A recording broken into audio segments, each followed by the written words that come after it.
بشار maalintiisa maanta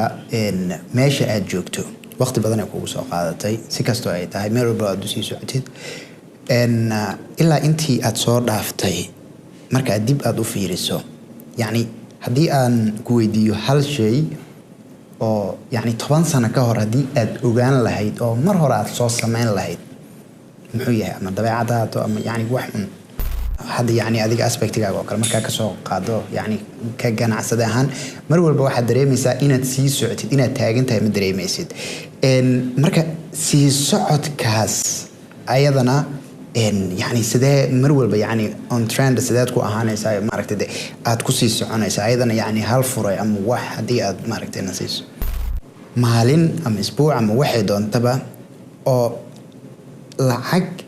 aad ugu baahneed oo waliba wax basic aad uga baahan tahay ma ahan yani lacag oo project weyn aad gelisid oo kale ma ahan oo aad uga baahneed wax yar oo kale qada Allah ka dhiga casha Allah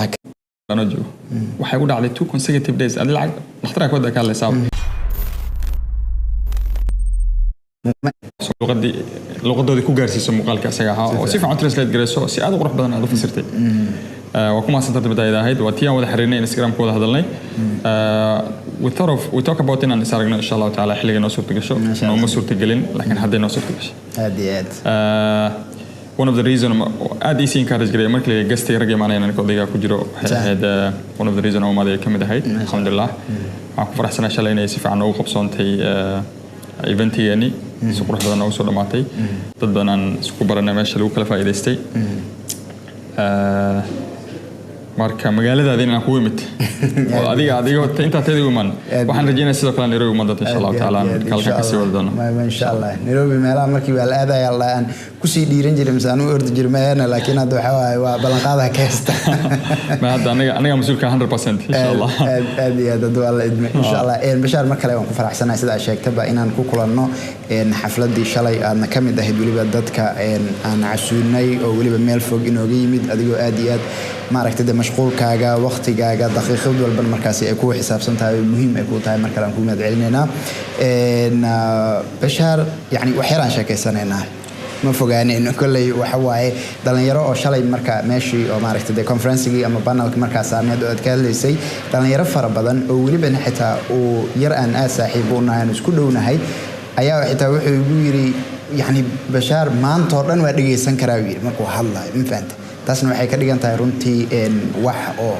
yani markii adiga aad hadlayso dhan waxaad ku hadlaysaa yani khibrad iyo wax walba adiga soo martay wax oo meel kale adiga aad ka aragtay oo ku saabsan hab dhismeedka nolosha yani hadii ay noqoto diini iyo yani ganacsi ahaanba marka Bashar su'aalo yar aan maaragtay qabaan badnayn Bashar muuqaalkaasi laga sameeyay dad badan ayuu gaaray inta xitaa yare ay noqotay in af English si fiican fahmin waata aniga xitaa aan ugu daray oo kasii daba gaarsiiyay marka Bashar muuqaalkaasi hadii ay noqoto faa'iido wax uu gudbiyay ama hadii ay noqoto wax kale oo gudbiyay oo sidaas inay ahaato ma fiicnaan lahayn aad isdheeysid maxaa ka jiro muuqaalka wax badan buu ka hadlay wuxuuna muuqaalku u horeysay oo qofku sameeyay waxaan plan gareynayna ma ahayn ninkan travel youtuber buu ahaa waa ana la soo xiriir wuxuu South Sudan yaa joogo ana u jawaabay waxa ku South Sudan ma deganahay hadda imaanaysa la soo xiriir uu imaaday and then we have a normal conversation anoo kala sheekaysanayna wuxuu weydiiyay how do you started business kaada imaalihi because meesha xafiiskan uu yimid oo uu diyaarinayna muuqaal kale oo leeyahay tolos himna oo dhalinyarada aan ku keenay dadka ugu dheer South Sudan markaan soo reesanay which actually went viral also markuu daawaday wuxuu yiri how do you started this company markaan soo reesanay wuxuu yiri sheekada aan raadinay mid ka fiican adaaba haysto markaan ma soo reesanay ayo okay inaan dadka la sheegay majority problem kana Soomaaliya hadaan hayna wax isku ma sheegno for some reason dadkii waa bit close minded wax la security haan problem ma jiro qofku cabsanaya ama wuxuu leeyahay The Vodafone Big Winter Sale is now on. Save £144 with the powerful iPhone 14 Plus. Hurry! Ends January 20. haan problem ma jiro qofku cabsanaya ama wuxuu leeyahay why do I care hadda adduunkana waa aragtay maanta macluumaad bal soo gaara wax la isku gaarsiiyo waa in wax la isku sheego la advice gareeyo loo niman yahay sana this how it works business ku furan yahay qof walba u furan yahay waa possible let's talk about it marka the more people approach ay imaadaan ay hore soo fariisaan ay ka hadlaan arrintii the more people dhalinyaro la gaari karo oo laga soo saari karo trapka ay ku jiraan marka aniga waxaan ahay individual doortay inuu codkiisii ku gaaro dadkiisii aniga og inay khatar leedahay dhib leedahay ka imaan karo laakiin eegayo 99% faa'iidada uu leedahay impact iyo dadka noloshooda bedelayso shalay nin baa kamid ah dhahay waa markii ugu horeysay on videoda waxa uu markaas baan go'aansaday halka ma ku dhashiiro markaas baan go'aansaday inaan wadanka ku laabto on Africa soo fiiriyo wadanka ku laabto Soomaaliya iyo Kenya iyo meel walba Africa ku laabto marka adiga ma ogid qofka aad noloshiisa wax ka bedelayso marka hadal message-kaada qabso Allahumma hal balaqto message-ka deliver gare inta impact ku yeelanaysa Ilaahay baa oo adiga aan necessarily ma inaad ogaato qof walba impact ku yeelato oo thank you ku soo dhaco muhiim waxay tahay inaan qof bini'aadan ah oo waxba isku ingelin oo waxba in ka dhaxin inaan noloshiisa wax ka bedesho muuqaalka asaga hal shay aan dhihi lahaa si fiican baa loo sameyn lahaa ama dadka khalad fahmay wuxuu ahaa Drobis wuxuu yiri Bashar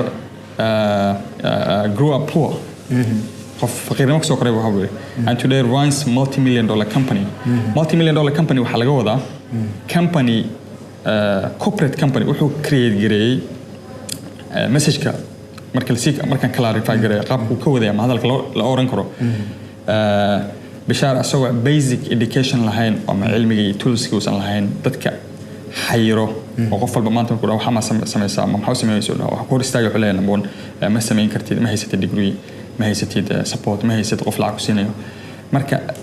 waxay ku noqonaysaa caqabad inaad meeshaada ka dhaqaaqo comfort zone-kaada aad ka bixin because of mar walba already iska soo blockaysa marka asagoo intaas hor taagto wuxuu sameeyay multi-million-dollar company waxay ka dhigantay macnaheedu ma company inuu multi-million-dollar haysto company corporate or generate garay ama handle garay projects worth millions which qof walba company kasta oo weyn oo rabo inuu meel weyn gaaro waa inuu aimkiisa ahaado unlimited numbers hadii lacag laga dhigay ama lacag filan qof Apple wuxuu gaaray $3 trillion company and every year new phone and new products upgrading malabo marka ma jiro limit qofka banaanka ku dhigo ama uu gaaro oo dhigi karo خلاص I'm closing the day marka multi-million-dollar company marka la dhaho ma ahan Bashar inuu millionaire yahay ama haduu yahay xataa wax weyn oo maanta qofkii lagu athar looga dhigo ama lagu tilmaamo ma Somali badan iyo African badan iyo dad badan oo hanti intaas ka badan million times ka badan sameeyay baa jira oo ayagana magac leeyahay Habi Abdi millionaire lama dhaho Maxamed millionaire lama dhaho Bashar lama dhaho qofka waa in wax ka duwan lacag waa material wax ka duwan materialka waa in lagu tilmaami karo oo dadka kaga duwan yahay ani marka waxaan aaminsanahay in wax magacyo kale magaca isaga khaladka loo qaatay oo ninkan millionaire waa nakan odayaal laga boweyn baa haysta baashi haday Bashar dheere hadaysan ku raacsanaan lahayn Bashar millionaire in lagu dhilaa ma malaysaa ma absolutely waa khalad baa aaminsanahay marka mar raba in lagu tilmaamo anything related to material oo qof walba uu gaari karo goolkii waxa weeye inaan sameeyo ama journey ama ka tago nolol saameyn ku leh bulshadeedii iyo dadkii dhalinyaradeedii ka duwan material anything material or tangible ka duwan oo waxtar dadka ay noqoto ha noqoto buug aan qoray ha noqoto cilmi qof aan oo faa'iiday ha noqoto qof aan advice qof noloshiisa wax ka bedeshay ama aad badbaadisay marka hadii oo muuqaalkaasi